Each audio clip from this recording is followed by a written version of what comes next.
No jail time for a Petersburg man who filmed dramatic cell phone video showing him being arrested after a confrontation with police. Devin Thomas claims officers used excessive force in making the arrest, but today a judge found Thomas was actually in the wrong. He will now have to perform community service. Brent Solomon has the latest from Petersburg. I sat and listened as both the defense and the prosecution made their case right here in court behind me.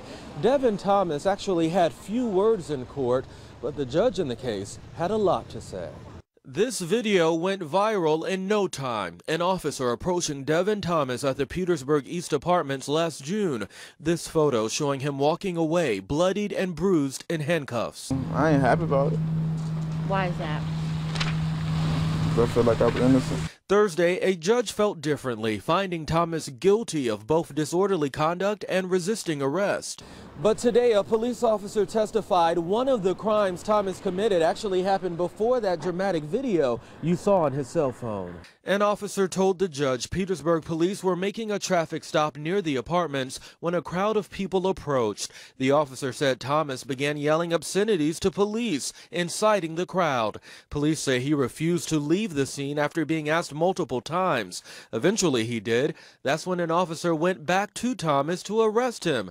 Police say he resisted, causing one officer to bring him to the ground. Anything about his claim of excessive force? I'm not going to comment on that. That would be a civil matter. You're sure that the officers did the right thing in this case? I'm not going to make any comment on it. The court decided that, so. A judge ordered a year and a half in jail, but suspended that sentence, requiring 80 hours of community service instead. Do you plan to comply? Do you plan to do the service? Yeah, I ain't trying to get locked up. After the incident in June, Thomas was convicted of illegally carrying a gun. After handing down the sentence, the judge told Thomas he's, quote, walking a tight rope, and had it not been actually for the prosecution's request, he would have ordered jail time. In Petersburg, Brent Solomon, NBC 12.